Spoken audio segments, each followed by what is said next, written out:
Welcome to NYC Now, your source for local news in and around New York City. From WNYC, it's Wednesday, October 8th. Here's the Midday News from Michael Hill. New York City Teachers Union is expanding the reach of a website it's calling a digital matchmaker for parents and childcare providers. Members of the United Federation of Teachers have had access to the NYC Childcare Navigator since last year, and the union is now opening it up to the public. Paraprofessional Ernest Suarez says he'd struggled to find childcare and then relied on his mother for help. So it was very hard finding childcare with the, income that I have, and the prices were very outrageous. The Navigator was able to link him with a voucher to cut costs and a center 10 minutes from his home in the Bronx. The site includes not only licensed providers, but parents are encouraged to vet and visit their top choices.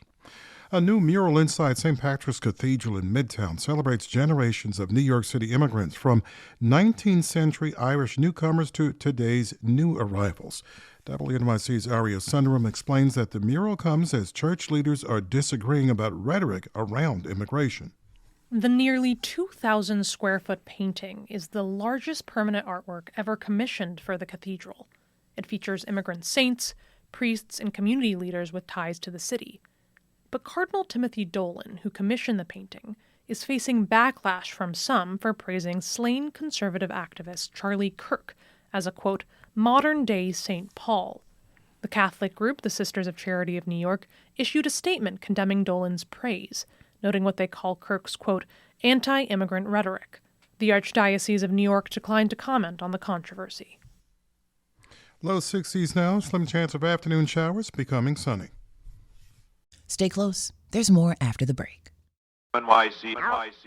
Democrat Mikey Sherrill and Republican Jack Ciattarelli are in the final sprint in what is likely to be a close election to become New Jersey's next governor. Election day is November 4th, and we've reported before the suburbs are a key battleground in the Garden State. But what about urban voters? Turnout in New Jersey cities has declined in recent gubernatorial elections, and that could have a huge impact on this year's outcome. Joining us now is WNYC's New Jersey reporter, Mike Hayes. Mike, give us a rundown. What's been going on with voter turnout in New Jersey's cities? Sure. Hey, Michael. So in the last governor's race in 2021, New Jersey cities like Newark, Camden, and Paterson all saw around 20% voter turnout. That means in that election, only 1 in 5 eligible voters cast a ballot.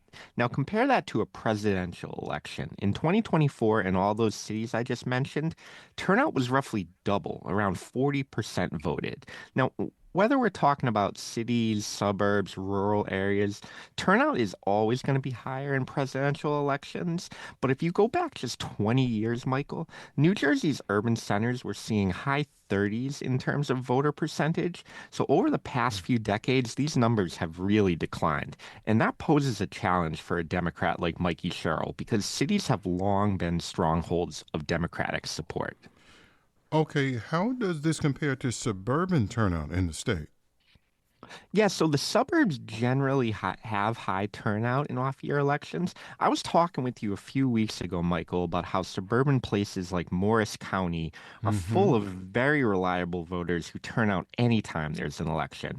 Now, Jack Ciattarelli, the Republican in this race, he is very strong in the suburbs. For instance, in 2021, when he lost to Governor Phil Murphy by just 3 points, Ciattarelli won key battleground suburban areas like Morris County by 10 points. So Democrats need to run up the numbers in urban areas to compensate for suburban and rural parts of the state where they know Sherrill isn't going to perform as well. I talked to folks working with the Sherrill campaign, and they told me they understand this is a problem for Sherrill that they'll have to solve if they want to win. Here's Sherrill campaign vice chair Patricia Campos Medina. We are concerned, but that's why we're doing the work. And we realize, specifically after last year, that we need to go back to the basics in urban outreach. So she told me that means assembling teams of canvassers from all different communities, African American, Mexican, Peruvian, to knock on doors, reach out on social media, and get their particular community out to vote. Mike, you report that Ciattarelli is also going after urban voters. Tell us what he's doing. Yes, so keep in mind, even if Cheryl can indeed gin up increased turnout in cities, it's still an off-year election. It's still going to be very likely be smaller than we'd see in a presidential year. That means if Chitterelli can just chip away at that margin by a decent amount in places like Camden and Trenton, he could help. It could help him build a path to victory here. And one reason for him to be optimistic that he can do that, Michael, is President Donald Trump. The president dramatically improved his and the Republican Party's showing in urban parts of New Jersey in 2024. And if you look at Chitterelli's campaign stops over the last month, he's been in black churches in Newark and Hispanic festivals in cities like Passaic. Here's what former city councilman for Newark, Oscar James, said to me about the Chitterelli campaign. In one of my close conversations with Jack, he was just clear. He said 4 years ago, I could never even come in Newark. And now I'm in Newark as often as people invite me. James is an interesting character here. He was elected and served in Newark as a Democrat, but he said he's breaking with the party and supporting the Republican this time around. The candidates have a debate tonight, Mike. What are you going to be listening for from Cheryl and Chitterelli when it comes to urban voters?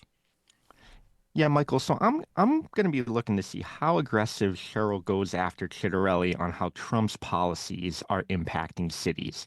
She's focused her campaign on tying Chitterelli to Trump. She calls him MAGA Jack.